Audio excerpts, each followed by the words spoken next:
Assalamualaikum warahmatullahi wabarakatuh. Di video pembelajaran kali ini kita akan membahas tentang pemecahan masalah maksimum dan minimum. Nah, apa kaitan materi ini dengan kehidupan nyata? Kalau kita dengar akhir-akhir ini sedang menjadi tren masyarakat Indonesia bahwa banyak yang berlomba-lomba buka bisnis sendiri, ya kan? Nah, kita juga nggak tahu, mana tahu kemudian hari kamu bisa menjadi pengusaha gitu. Jadi udah punya pengalaman belajar dari video berikut. Nah, bicara tentang bisnis sendiri, kamu pernah mendengar bahwa hampir semua orang itu punya prinsip dengan modal yang minimum itu bisa memperoleh untung yang maksimum. Nah, kenapa? Setidaknya kamu balik ke modal. Ya, yang kedua, dengan keuntungan yang kamu peroleh itu bisa membiayai kehidupan kamu sehari-hari, membayar gaji karyawan, kemudian memelihara alat-alat produksi, kemudian kalau ada biaya yang lebih bisa membantu sesama yang butuhkan dan sebagainya. Oke, kita langsung lanjut belajar bagaimana sih langkah-langkah menyelesaikan masalah maksimum dan minimum. Ada 4 langkah di sini yang saya buat ya dalam menentukan nilai maks atau juga minimum. Yang pertama itu tulis dulu apa sih yang diketahui dalam soal tersebut. Ini berguna agar kamu lebih fokus ya. Yang kedua, tetapkan besaran yang harus dimaksimumkan atau juga diminimumkan, salah satu ya itu menggunakan huruf. Dalam matematika itu sudah dipelajari tentang penggunaan variabel. Misalkan panjang suatu ruangan dibuat variabelnya atau hurufnya itu P kecil, lebar ruangan itu L kecil gitu. Jadi lebih memudahkan seperti itu. Yang ketiga adalah buat formula untuk model matematikanya. Formula itu seperti persamaan. Jadi nanti dari variabel yang kamu buat itu akan pasti menjadi sebuah persamaan. Nah, dari persamaan itu nanti kamu akan melakukan turunan dari persamaan tersebut yang mana harus disamadengankan dengan 0. Disambandingkan dengan 0 ini ada kaitannya dengan nilai stasioner. Nilai stasioner itu adalah keadaan di mana fungsi itu tidak naik dan tidak turun. Ini dibahas di video yang saya buat tentang kenapa sih menghitung gradien itu bisa pakai turunan. Di situ ada dijelaskan mengenai stasioner sedikit di situ ya. Dan saat stasioner itu turunannya sama dengan 0. Jadi nanti poin utama dari mengerjakan soal maksimum dan minimum adalah melakukan turunan pertama kemudian disambandingkan dengan 0. Saya yakin semua dari kalian sudah bisa melakukan turunan pertama dengan baik dan benar. Oke, kita langsung lanjut ke contoh soal berikut ini. Diperhatikan ya. Mari kita lihat contoh yang pertama. Di sini ada sebuah ruang pertemuan yang bentuknya persegi panjang dengan keliling 80 meter. Tentukan panjang dan lebarnya biar luasnya maksimum. Nah, kamu hanya diberitahu kelilingnya. Di sini sudah saya buat contoh persegi panjangnya seperti apa. Bayangan ruangannya itu model begini. Ada P sebagai panjang, juga L sebagai lebar ruangan. Karena P-nya ada 2 dan L-nya ada 2, maka kita bisa tulis 2P ditambah 2L. Totalnya adalah 80. Oke, karena kedua ruas ini berkelipatan, maka 2-nya saya keluarkan. Ada 2P kan, ada 2L, sama-sama ada 2, 2-nya dikeluarkan, bentuklah dalam kurung P ditambah L sama dengan 80. Hal ini akan menyederhanakan bentuk persamaan ini. Kedua ruas kita bagi dengan 2 ya. Jadinya P tambah L sama dengan 40, karena 80 bagi 2, 40 ya. Nah, P ditambah L itu tuh bisa kita ubah-ubah bentuknya jadi P sama dengan 40 dikurang L, atau L sama dengan 40 dikurang P. Benar kan? Seperti itu. Mana yang dipakai itu terserah kita. Nanti hasilnya sama. Kalau pakai P, nanti yang ketemu duluan P. Kalau pakai L, nanti yang ketemu duluan yang L. Nah, karena kita ingin mencari luas, ingat ya di SD dulu belajar luas persegi panjang, luasnya menghitungnya adalah panjang kali lebar. Nah, di sini ibu mengubah L-nya. L-nya ibu ubah menjadi 40 dikurang P. Nah, begitu.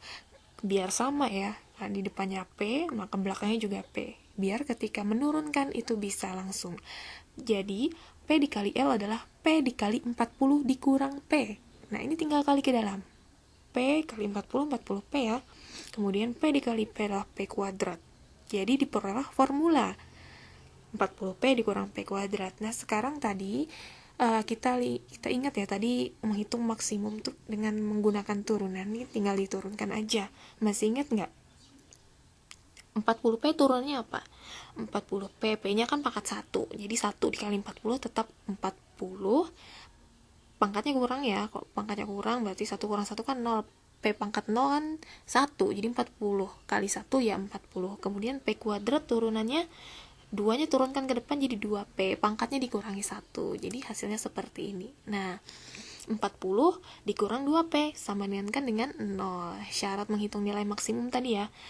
Nah, 40 dikurang 2P sama dengan 0, kamu pindahkan 2P-nya. Jadi diperolehlah 2P sama dengan 40.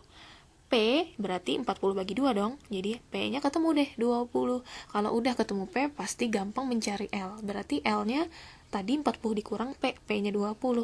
Oh, ternyata L-nya juga 20 meter. Ternyata sama, panjang sama lebarnya tuh 20. Jadi luas maksimum yang bisa kita peroleh dengan ukuran yang ditentukan di soal tadi yaitu 20 kali 20 sebesar 400 meter kuadrat. Gitu. Tadi kita sudah selesaikan soal di contoh pertama. Di situ diketahui kelilingnya 80, ya nggak? Panjang dan lebarnya tidak ada. Kalau kamu pakai prinsip coba-coba, maka 80 itu bisa kamu coba-coba dengan ukuran seperti berikut di persegi panjang yang saya buat yang warna orange. Di sini panjangnya saya coba masukkan 25 dan lebarnya 15. Dan kalau di total juga 80. Ini benar kan? 80. Sesuai soal, iya. Namun ketika kita kali luasnya panjang kali lebar 25 dikali 15 hasilnya 375. Sedangkan ketika kita mencoba dengan 20 sisi panjang dan lebarnya diperoleh luasnya sebesar 400 meter kuadrat. Artinya di sini yang maksimal adalah yang ketika bentuk ukuran panjang dan lebarnya itu dibuat sama. Jadi 20 sama 20. Loh, konteksnya tadi soalnya padahal kan persegi panjang, kenapa jadi ukuran persegi? Nah, persegi itu sebenarnya termasuk ke dalam jenis persegi panjang. Jadi kalau persegi panjang itu bukan persegi, tapi persegi bisa dikatakan sebagai persegi panjang yang khusus, artinya dia panjang dan lebarnya sama. Dan di sini ada trik, berarti kita bisa menyimpulkan bahwa cara tercepatnya ini ada trik di sini. Kalau ketemu soal kayak tadi tuh, kalau nggak mau capek mengerjakannya dengan turunan, lain kali misalkan dapat soal ujian dengan konteks soal yang sama, kamu bisa langsung membagi kelilingnya itu dengan 4. Nah, kayak tadi kelilingnya 80 bagi 4 berapa sisinya yang diperoleh? Jadi diperoleh 20, ya nggak? Langsung ketemu kan? Nah, seperti itu. Contoh kedua, ini membahas suatu proyek. Nah, akan diselesaikan dalam X hari artinya tidak tahu berapa hari gitu ya. Biaya proyek per satu harinya itu adalah 2x plus 1000 per x dikurang 40 dalam satuan ribu rupiah. Jadi biayanya ini dalam satuan rupiah ya. Kemudian yang ditanya adalah tentukan total biaya proyek agar minimum. Nah, mau maksimum kah atau minimum, cara pengerjaannya sama. Nah, di sini yang ditanya itu total biaya. Nah, kita misalkan total biayanya itu dengan C kecil kayak gini, C dalam X, karena variabel yang kita pakai itu X, dan total biaya itu dilambangkan dengan C kecil. Oke, kita semua tahu kalau menghitung total itu yaitu dengan cara mengalihkan banyaknya hari dengan biaya proyek per harinya. Jadi, berapa hari dikali dengan biaya proyek satu hari. Kan gitu logikanya. Jadi bisa kita tulis C atau total biaya proyek seluruhnya itu sama dengan X hari dikali 2x plus 1000 per x dikurang 40. Nah, ini dikali biasa, kali ke dalam, namanya pola umum. Nah, ini yang disebut formula tadi. Nah, sekarang kamu kali ke dalamnya, x dikali 2x, 2x kuadrat, ya enggak? Nah, kemudian x dikali 1000 per x, ini x-nya dicoret nih, kan pembagian, jadi 1000 aja. Kemudian x dikali ke belakang 40, kemudian 40x. Nah, ini bentuk ini itu kita buat menjadi sebuah persamaan kuadrat seperti ini. 2x kuadrat dikurang 40x plus 1000. Ya, benar nggak? Benar. Nah, Karena yang ditanya minimum itu sama aja dengan yang maksimum, yaitu melakukan turunan dari formula yang kita peroleh. Jadi turunan dari C apa? Ayo, masih ingat kan? Turunannya 2x kuadrat adalah 2 dikali ke 2, jadi 4x. Nah, 4x dikurang 40x, turunannya 40 ya. Iya, jadi diperolehlah C aksen atau turunannya adalah 4x dikurang 40 sama dengan kan dengan 0. Kamu pindahkan ruas, 40-nya bawa ke kanan. Jadi terbentuklah 4x sama dengan 40. X-nya berapa sih? X-nya adalah 10. Nah, udah diperoleh 10. Kamu substitusikan ke pola umum. Pola umum tuh yang ini ya, yang atas tadi. Kemudian diperoleh 10 dikali. Nah, itu ngikutin aja ya. X-nya diganti 10. Karena sudah ketemu nilai X-nya, maka X yang awalnya tadi X aja, jadi diisi sama 10, diganti jadi 10. Berarti 10 dikali 2 kali 10 ditambah 1000 bagi 10 dikurang 40. Nah, kan dulu yang di dalam kurung ya. Ingat operasi matematika mendahulukan yang kurung dulu, baru hasilnya dikali. Jadi totalnya adalah 800. Kesimpulannya adalah bahwa total biaya proyek minimum sebesar Rp800.000. Oke. Sampai sini bagaimana? Sudah ada 2 contoh. Kalau masih bingung, mari kita lihat contoh yang terakhir. Kalau masih belum paham, kamu ulang-ulang aja videonya ya. Oke, ini contoh yang terakhir. Di sini ada sebuah taman yang bentuknya persegi panjang dengan keliling 2x plus 24 meter dan lebar 8 dikurang x meter. Agar luas taman maksimum, panjang taman adalah, nah, di sini keliling persegi panjang, tadi di contoh pertama sudah dibuatkan bahwa persegi panjang itu kelilingnya bisa dianggap sebagai 2P ditambah 2L. Maka penulisannya adalah seperti berikut. 2P ditambah 2L sama dengan 2X plus 24. Ya enggak? Kemudian 2P ditambah 2L. L-nya ada di soal sebesar 8 dikurang X. Maka di persamaan yang ini kita ganti L-nya menjadi 8 dikurang X. Maka disamadengankan dengan 2X plus 24. Lanjut. Kali ke dalam seperti biasa, 2 kali 8, 16, 2 kali X adalah 2X, seperti ini. Tujuan kita adalah menentukan panjangnya dulu. Maka, setelah ini dijadikan satu ruas yang ada X-nya, maka bentuknya menjadi seperti berikut. 2P sama dengan 2X yang ada di kiri pindah ke kanan, jadi positif 2X. 2X ditambah 2X ditambah 24, 16 positif. Yang ada di ruas kiri pindah ke kanan jadi kurang 16. Maka totalnya 2P sama dengan 4X plus 8. Karena kedua ruas ini semuanya angkanya genap dan bisa dibagi 2, maka hasil penyederhanaannya adalah P sama dengan 2X plus 4. Diperolehlah panjangnya 2X plus 4 gitu. Udah dapat P-nya, maka kita akan cari luas dengan rumus L sama dengan panjang kali lebar. Seperti biasa, L sama dengan panjang kali lebar, perkalian seperti biasa, kali pelangi. 2X plus 4 itu panjang, 8 kurang X adalah lebar. Maka kamu kalikan ke dalam seperti biasa. Seperti ini. Kalau sudah dapat formula luasnya, maka langkah selanjutnya yang sebentar lagi akan selesai adalah dengan cara menurunkan formula L ini. Min 2x kuadrat turunannya apa? Min 2 kali 2, min 4x. Pangkatnya berkurang ya. Kemudian sebelahnya 12x. Turunannya adalah 12. Kalau 32 kan konstan, turunannya 0. Jadi bisa ditulis L aksen dalam X adalah negatif 4x plus 12 sama dengan 0. Maka diperolehlah dengan memindahkan 12 ke sisi kanan. Maka min 4x sama dengan 0 dikurang 12 kan min 12. Jadi x adalah positif 3. Jadi panjangnya adalah 2x4. Kamu ganti x dengan 3. Diperoleh besar panjang taman tersebut sebesar 10 meter. Gitu caranya ya. Oke, sekarang saatnya kita latihan tentang apa yang sudah dipahami di beberapa contoh tadi, di sini ada sebuah latihan di mana diminta ada kotak segi 4 dibuat dari selembar kertas atau karton dengan panjang 24 dan lebar 15 dengan cara memotong persegi identik pada keempat pojok dan melipat ke atas sisi-sisinya. Nah, kamu pahami deh. Kamu bayangkan sekarang ada kertas gitu kan, panjangnya 24 sama lebarnya 15. Kemudian di ujung-ujungnya itu, di ujung-ujung kertas dengan ukuran itu, kamu buat persegi identik. Persegi identik tuh artinya persegi yang sama gitu ukurannya. Kan ada 4 tuh. Kertas itu kan punya 4 sudut ya. Nah, di ujung-ujungnya itu kamu gambar persegi. Persegi itu cirinya apa sih? Sisinya sama. Ya, anggap aja misalkan itu X ukurannya. Perseginya itu dibuat di situ.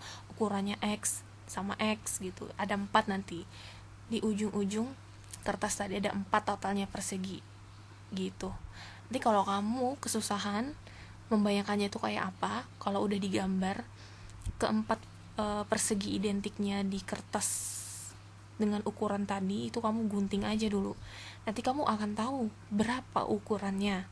Ukuran kotak tisu. Contohnya kotak tisu ya, kalau kamu melihat contoh di kehidupan sehari-hari. Perusahaan tisu itu kan kalau buat dalam kemasan kotak pasti mikir berapa sih kertas yang diperlukan gitu, biar tidak rugi. Nah, makanya ada pertanyaan di sini. Tentukan ukuran kotak agar volumenya maksimum, kayak gitu. Pertanyaan dari Ibu adalah hitung volume kotak tersebut dan juga buat kotaknya. Berarti di sini nanti kamu kalau udah dapat secara hitungan, secara matematisnya sudah ketemu, nanti kamu gambaran nanti kamu tunjukkan ke Ibu di sebelah cara kamu menghitung dan juga buat kotaknya ya, terserah bebas, tapi please pakai bahan-bahan yang ada di rumah aja. Ya, di sini ada beberapa petunjuk, tolong dibaca baik-baik ya. Yang pertama kamu lakukan adalah menuliskan apa saja unsur yang diketahui dan yang diperlukan. Contoh tadi panjangnya berapa, lebarnya, dan satunya lagi apa. Kalau kamu bikin kotak gitu, bayangkan aja tuh kotak tisu, selain panjang dan lebar pasti ada lagi satu yang diperlukan. Nah, apa itu? Nah, tolong dipikirkan. Kemudian sketsanya kamu buat dulu sembarang aja dulu ya, di kertas biasa, di kertas lain gitu. Ukurannya tulis 24, panjangnya, lebarnya sekian, terus ujung-ujungnya persegi. Itu nanti digunting, kamu lipat-lipat. Nah, kemudian di situ nanti pasti kamu akan bisa membayangkan, oh, ternyata panjangnya tidak lagi 24. Karena apa? Karena sudah digunting. Nah, berarti berapa dong cara menulis panjang dan lebarnya? Nah, itu yang saya nilai ya. Bernalarnya juga di situ. Kemudian kalau sudah dapat cara berhitungnya dan langkah-langkahnya, tolong ditulis dengan rapi di buku catatan saja. Kemudian sketsa gambarnya, lalu foto dan upload ke link yang saya berikan setelah ini ya. Nah, selain cara dan langkah-langkah tadi, Ibu juga meminta sebuah produk sederhana ya. Selama ini jarang sekali matematika itu menghasilkan sesuatu setelah belajar ya, pasti hanya sekedar teori atau cuma rumus dan sebagainya. Nah, kali ini saya memberi kesempatan kepada kalian untuk menunjukkan keterampilan masing-masing, dan itu insya Allah saya nilai bahan-bahannya yaitu kertas. Insya Allah ini semua pada punya ya. Kemudian boleh kertasnya itu yang agak keras gitu kan, kertas warna apa saja, pokoknya kertas yang bisa dilipat lah ya. Kemudian kalau penggaris dan gunting dan lem misalkan itu tidak ada ya, tolong tetap di rumah, jangan memaksakan diri keluar karena sedang situasinya sedang tanggap darurat karena wabah corona ya. Tetap di rumah aja. Nanti kalau misalkan tidak punya, silakan siswa yang tidak punya salah satu alat tersebut bisa konfirmasi di kolom komentar ya. Jadi akan diberi solusi oleh guru gimana harusnya. Kemudian nanti kotaknya nanti ketika udah selesai dapat cara-caranya gitu, panjang dan lebarnya berapa gitu, dengan ukuran yang sesuai dengan soal ya. Nah, itu kamu buat 24 dengan berapa tuh panjangnya tuh dan lebarnya, menyesuaikan dengan soal. Nah, dibuat kotaknya itu gimana nanti tunjukkan juga ke Ibu dengan cara difoto dan juga diupload Ya, demikian yang bisa Ibu sampaikan. Wassalamualaikum warahmatullahi wabarakatuh. Selamat bekerja. Ingat deadline-nya sampai besok pagi pukul 9 setelah video ini saya sampaikan di forum ya. Itu selambat-lambatnya pukul 9 pagi besok harinya. Oke?